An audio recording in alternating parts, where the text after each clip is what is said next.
Mr. Tempkin Climbs a Tree by Carrie Fagan.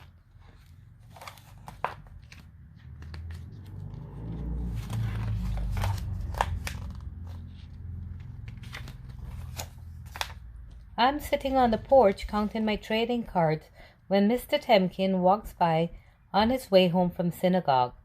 He lives alone in the house next to ours. As usual, he waves to me. "Hi, Marky," says Mr. Tempkin. "Ready to help?" "Ready," I say. "Mr. Tempkin, how old are you?" I ask as I come down the porch steps. "Not as old as Rip Van Winkle," chuckles Mr. Tempkin, "but I'm getting close." My job is to water all the flowers in Mr. Tempkin's garden. Mr. Tempkin fills the bird feeder. The birds twitter impatiently. As soon as Mr. Tempkin's done, they swoop down and start eating. "Look, Marky, a cedar waxen," Mr. Tempkin says, pointing. I stare at the beautiful bird. I've never noticed a bird like this before. Dad says that spending time with Mr. Tempkin, it's a mitzvah. And if it is, it's a fun one because I really like Mr. Tempkin. Mr. Tempkin suggests I pull up weeds.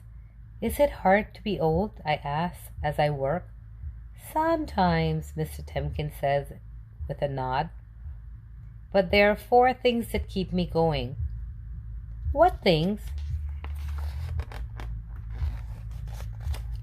"The first is walking to synagogue every morning.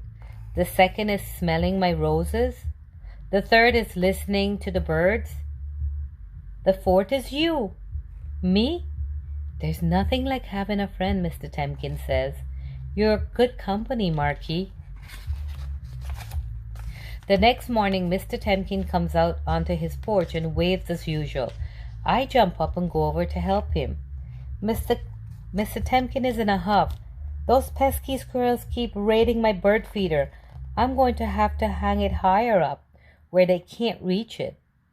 Mr. Tempkin ties a rope to the bird feeder and starts climbing. "Mr. Tempkin, aren't you too old to climb a tree?" I asked. "Nonsense." Mr. Tempkin climbs higher and higher. "I think this is far enough," he says. "I'm getting a little dizzy up here." "Maybe you should come down," I suggest. "I just have to tie this rope to the end of the branch." Mr. Tempkin reaches out and ties the rope to the branch, but suddenly he loses his balance. Mr. Tempkin falls through the branches and leaves. He lands on the ground with a whoomp. I run over. "Are you okay, Mr. Tempkin?" "I'm fine, Marky, except for my ankle. I don't think I can stand up." "Don't move, Mr. Tempkin," I say. "I'll be right back." I run into my house. Mr. Tempkin fell out of his tree, I tell Mom.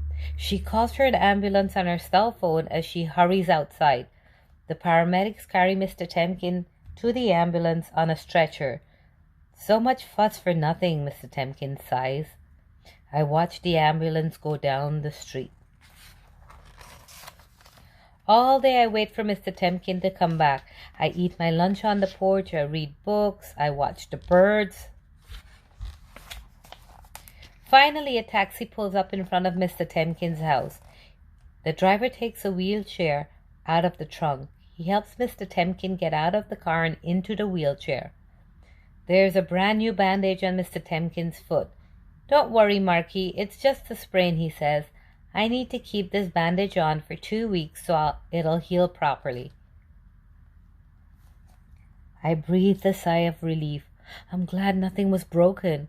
"Me too. Climbing trees is not for old men, and I guess I'm just a foolish old man," he says. "No, you're not," I blurt out. "When I'm old, I'm going to climb trees too." Mr. Tempkin laughs. "What time is it?" Mr. Tempkin asks, looking at his watch. "I think I can make it to the synagogue for the afternoon service. See you later, Marky." I watch as Mr. Tempkin pushes himself along in his wheelchair. But he only goes a few feet before he slows to a stop. I guess I'm just not strong enough, he says. Maybe I can push you, I offered. Mr. Tempkin's eyebrows go up. Better ask your parents. My mom says that helping Mr. Tempkins would make me a mensch. I get behind the wheelchair and grab the handles. Mr. Tempkin grasps the big wheel. Together we move along the sidewalk. Teamwork, cries Mr. Tempkin. At last we get to the synagogue. Isaac Tempkin, says the rabbi as we enter. What happened to you? And hello, Marky. Nice to see you. I fell out of a tree, said Mr. Tempkin. Isn't it nice that my friend Marky helped me to get to the synagogue today?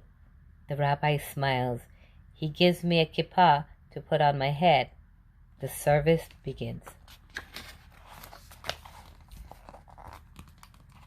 Mr. Tempkin and I wheeled home again. You must be tired, says Mr. Tempkin, pushing me all that way. I'm fine, I say. Now I'm going to take care of the garden. Mr. Tempkin sits in his wheelchair as I work. Let's give a little more water to those roses, he says. The bird feeder is too high for me to reach. No climbing, Mr. Tempkin says. This time we'll use our heads. We find a small bucket and tie it to the end of a broomstick. Mr. Tempkin fills the bucket with bird seed, holds it up, and pours the seed into the feeder. The birds immediately fly down. Look, blue jays, said Mr. Tempkin. We both grin. Every morning I help push Mr. Tempkin to the synagogue and back again. 2 weeks later, Mr. Tempkin goes to the hospital for a checkup. I sit on my porch waiting for him to come back. A taxi brings Mr. Tempkin home. He gets out without his bandage. He does a little dance. Hooray! I shout. Time for school. Mom and Dad watch from the porch as I get on the bus. Mr. Tempkin comes outside. Now it's my turn to wait for you, he says with a wink. As I climb onto my school bus, I can hear the birds singing. Mr. Tempkin is right. There's nothing like having a friend.